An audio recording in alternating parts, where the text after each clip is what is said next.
It was the 174th year of the Fourth Era when the Reachmen rose up and overthrew the Nords who had occupied their native lands for so long. With the Nords busy dealing with foreign forces in the Great War, the takeover was relatively peaceful, with only a few of the harshest Nord landowners being put to death. This uprising was led by King Madanach, and it represented a brief but triumphant moment for the Reachmen, a rare thing in the histories, especially in days of late. However, 2 years later, in the year 176, Ulfric Stormcloak and his militia besieged Markarth and deposed King Madanach. The Reachmen were scattered and became the Forsworn, agitators, terrorists, rebels, idealists, and warriors that continue to fight for their homeland. So naturally, when you as an outsider come across one of their camps, you are likely to be met with hostility and at times, even horror. The Forsworn are tough, but even among them are unnatural warriors with inhuman prowess granted to them by dark rituals. I am of course talking about the infamous Forsworn Briarhearts. Welcome to Fudge Muppet, ladies and gentlemen. My name is Scott, and today we are uncovering the secrets and symbolic significance of these supernatural warriors. So it may be an idea to first explore what exactly a Briarheart is and how one is created. When fighting one of these fearsome foes, you may first notice their physical resistance, as well as both their martial and magical prowess. But what seems to truly separate them from other Forsworn in the camps is a missing heart. And no, I'm not metaphorically waxing about their lack of mercy.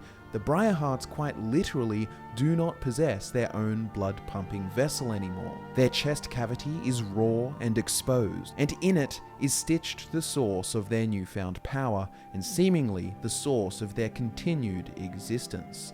I am talking about the Briarheart flower, which also happens to give these warriors their namesake, Briarhearts. The process of creating a Briarheart warrior is an excruciatingly painful ritual undertaken by a brave soul who wishes to become a living weapon in order to protect his kith and kin. It is the ancient and venerable hagravens, the matrons of the Reachmen, that preserve and perform the dark magic rituals required to successfully create what the improved Empire Guide to Tamriel calls the absolute pinnacle of warriorhood.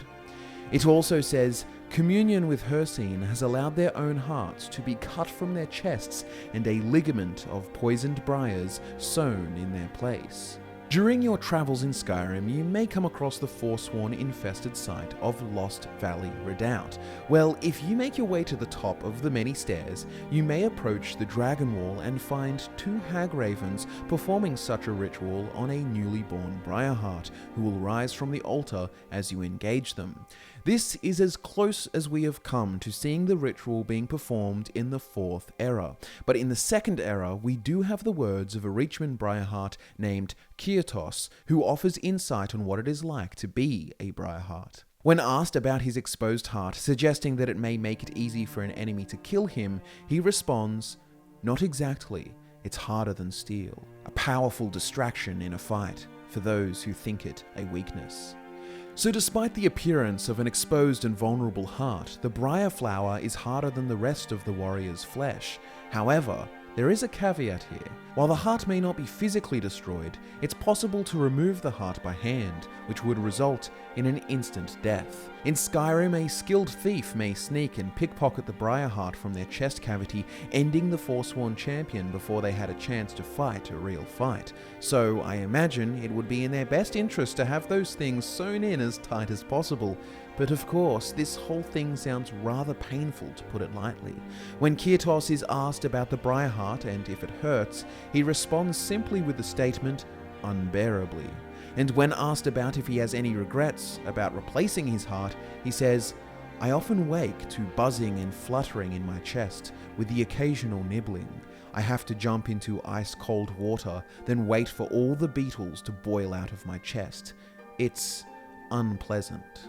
Okay, so it doesn't sound like an existence fit for the squeamish. One must be beyond committed to the ideals of their people, and they must bear great conviction, because, look, Quite simply, having a bunch of twisted, haggard old crow women employ foul, nature-twisting magics on you while ripping your heart out and stitching in a briar flower does not sound like a pleasant endeavour merely done on a whim. However, let us look to the mythology and the fundamental cultural aspects of Reachment culture that actually contextualize this ritual so we can truly understand its symbolic significance. Within the lore, the ritual for the creation of a Briarheart warrior is continuously referenced as sacred. Of course, what is noted most is their ancient hero, Phelan, which translates to Red Eagle.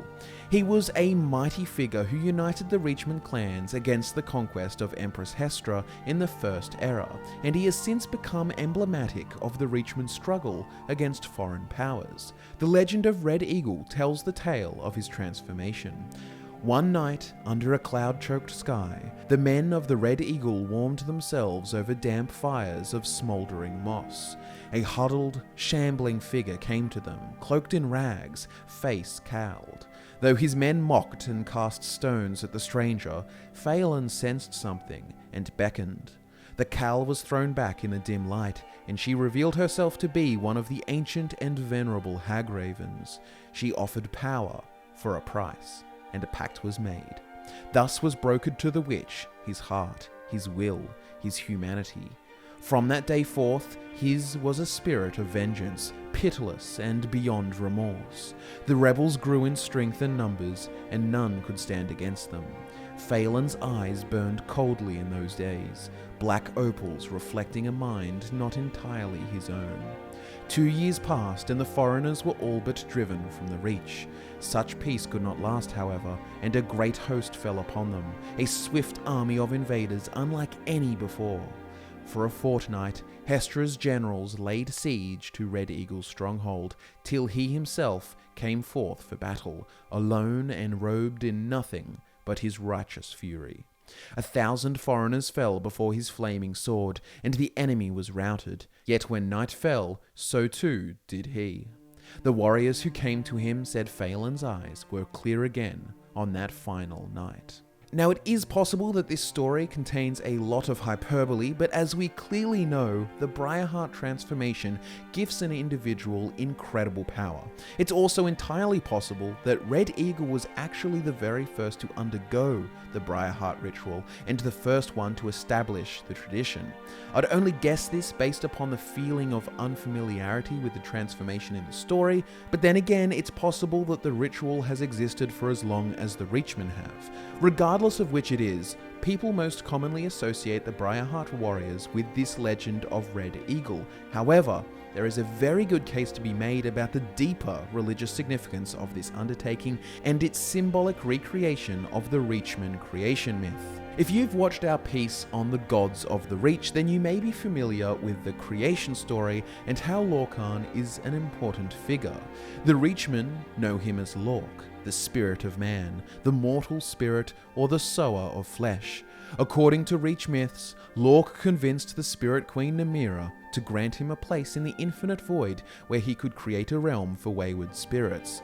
Rather than a vibrant paradise, Lork created a hard and painful place, a realm that taught through suffering. While some resent Lork's cruelty, most praise his wisdom. According to the Reach folk, those who suffer most know best. Hardship is a means to wisdom and glory, and Lork provided hardship in ample supply. At the core of Reachman philosophy is lessons in hardship and suffering taken in order to transcend and improve. And Lork sacrificing his very own heart to create the world of flesh is, to me at least, clearly represented in the symbolic removal of the heart in a Briarheart ritual. A ritual where an individual undergoes unbearable pain and sacrifice to achieve something greater. And when you consider Namira's perception by the Reachmen, we get the picture all the clearer. In Reachman mythology, Namira is not only known as a spirit of revulsion and disgust like she is known in other cultures, but she's also most associated with the ancient darkness, the void. She is the spirit queen, and it was she who was approached by Lorkhan and was asked to grant him a place in the infinite void. We can easily surmise that a condition of this was the sacrifice of his heart for the creation of Mundus. Similarly, the vile and twisted forms of the hagravens are often associated with Namira, and it's been speculated many times that their foul, corrupting nature magics were taught by her. But regardless, in a Briarheart ritual, the hagraven, or possibly someone else, symbolically takes the role of Namira, the Spirit Queen. The prospective Briarheart symbolically takes on the role of Lork, who approaches asking for greater power, but this requires sacrifice, as all does. Just as Red Eagle did before them, he offers his will, his humanity, becoming a spirit of vengeance, a Briarheart. For the Reachmen, this sacred ritual, this transaction of heart, is the representation of not only their creation myth, but the very core of their cultural philosophies: hardship, sacrifice, and suffering. This also explains why one would be willing to go through such an excruciating transformation and a continued painful physical existence. It must take great spiritual conviction. You may also be wondering about what was referenced before in the Improved Emperor's Guide, which says, communion with Hircine has allowed their hearts to be cut from their chests and a ligament of poisoned briars sewn in their place. This seems to imply Hircine is intimately connected with the Briarheart ritual, and this makes plenty of sense. We have Namira, queen of the spirit world, who was approached by Lork, who sacrificed his heart to create the world of flesh. But with his death, there was no one left to rule this newly born world, but this is where Hircine stepped up and assumed the mantle, supreme ruler of the world of flesh. Hircine is the god that most embodies the Reachman culture best, and it's no wonder he is considered the head of their pantheon.